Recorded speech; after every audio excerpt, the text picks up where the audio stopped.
Paolo Banchero became just the 12th rookie in NBA history and 6th since the 1977-78 season to average at least 20 points, 6 rebounds, and 3 assists. He also joined Shaquille O'Neal and Mike Miller as the only Orlando Magic players to ever win the Rookie of the Year award. Interesting too is that he scored 20 plus points 40 times, which was exactly the same number LeBron James notched during his first season in the league. The way I describe Paolo is that he plays with a blend of power and finesse. If I had to divide the two into percentages, I would say he's 70% power and 30% finesse. Let's look at the things he did well this past season and some things he needs to improve. Without a doubt, Banchero's number one strength is his ability to consistently draw fouls. He drew 258 shooting fouls, the 6th most in the entire league during the 2022-23 season. Ahead of him, in case you're curious, were Giannis Antetokounmpo, Joel Embiid, Shai Gilgeous-Alexander, Luka Doncic, and DeMar DeRozan. Of those 258 shooting fouls, he made the shot with the contact 53 times, 14th most in the NBA. Examining where players draw their shooting fouls, Banchero is unique in that he initiates the contact in the restricted semicircle a lot for someone who handles the ball so much on the perimeter. 121 of those 258 shooting fouls occurred in the restricted semicircle, which is just about 47%. Just to compare, 41% of Jason Tatum's shooting fouls were in that region, 40% of Embiid's shooting fouls were there, 39% for SGA, 39% also for Jimmy Butler, and just 21% for DeRozan. Giannis's was slightly higher at 49%. When you think about non-centers in recent years, the only players that really had high shooting foul marks in the restricted semicircle were LeBron James, Blake Griffin, particularly when he was with the Clippers, and Giannis. For instance, LeBron in 2015-16 was at 49%, and in 2016-17 it was at 47%. In 2013-14, Griffin's shooting foul percentage in the semicircle was just under 51%. That's all according to Second Spectrum. Also, in isolation situations, Banchero's shooting foul frequency was 20.6%, which was the 4th highest mark among those who took at least 75 shots in isolation. The 3 players ahead of him in this area were DeMar DeRozan, Jimmy Butler, and Ja Morant.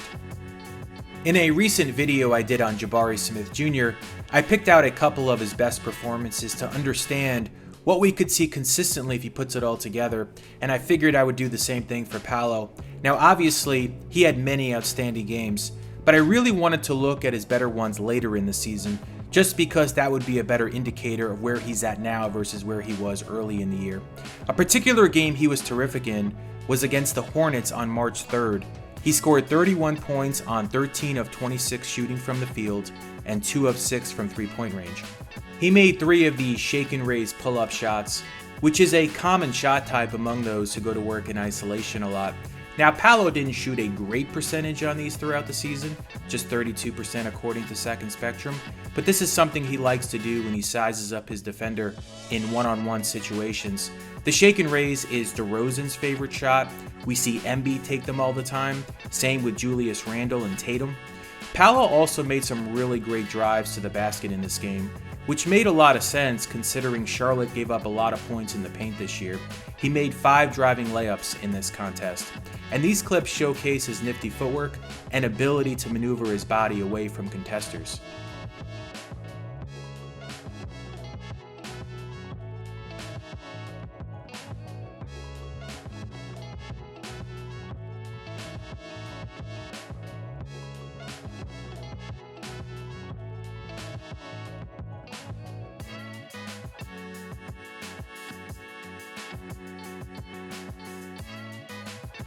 Another strong game of his around the same time was against Utah on March 9th.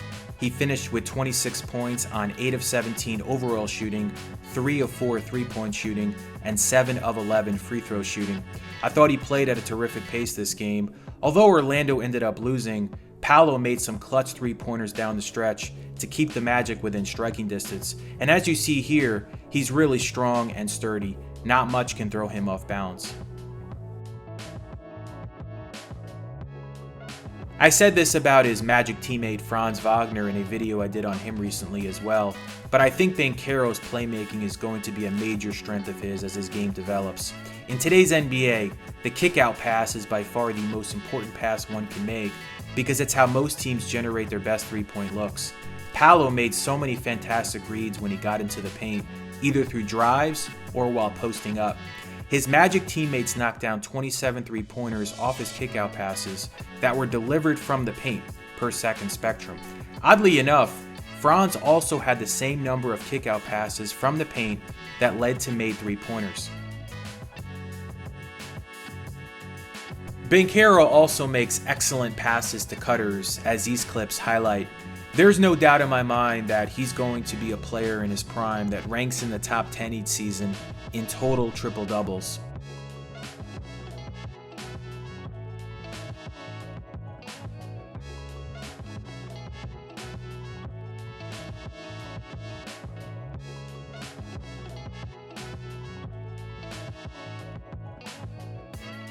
Banchero's main weakness was clearly his perimeter shooting, although it did get a lot better toward the end of the season. In his 17 games from March 1st on, he shot 38.7% from three-point distance. On catch and shoot specifically, he shot 43.6% from downtown after March 1st. Prior to March 1st, he shot 30.4% on catch and shoot threes. Meanwhile, for the season, his pull-up three-point percentage was 26.2%. I think going forward we'll see him do more damage in the post. Only 7% of his scoring came on post-ups this past season, but he plays with so much power and he has that touch of finesse to be ultra effective with his back to the basket.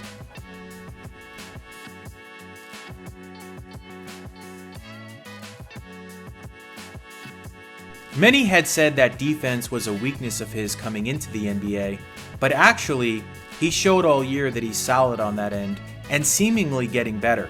Now, he does get beat off the dribble quite a bit, as his defensive blow-by percentage on drives was on the higher side, although sometimes that's strategy trying to run opponents off the three-point line. But his ability to guard multiple positions using his size and basketball IQ helps him make a pretty big defensive impact. Here are a collection of clips that show him either as a one-on-one defender or as a help defender coming over to contest.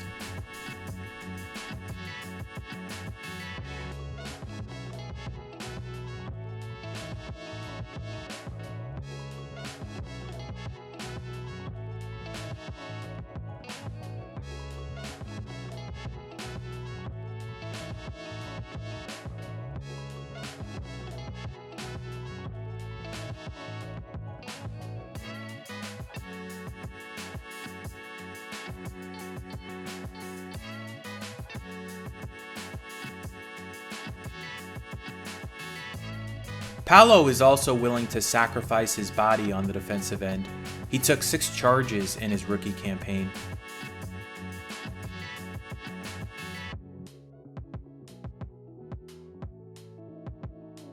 As far as players he plays like and compares to, from a shot creation standpoint, he reminds me a little bit of a larger, more versatile Paul Pierce. Pierce in his prime had these calculated movements that defenders were seemingly always stumped by. He was deceptively quick, even though a lot of times it looked like he was going in a slower motion.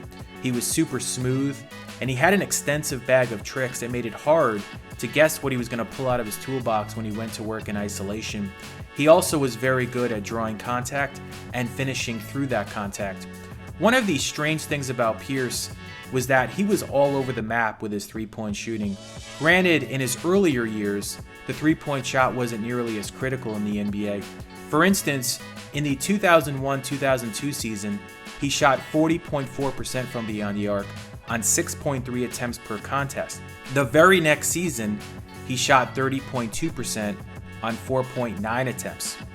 Other players that he draws comparisons to include Julius Randle, Blake Griffin during his prime years, although early in his career Blake was a jump out of the gym athlete, and Chris Webber as well when he was with the Kings.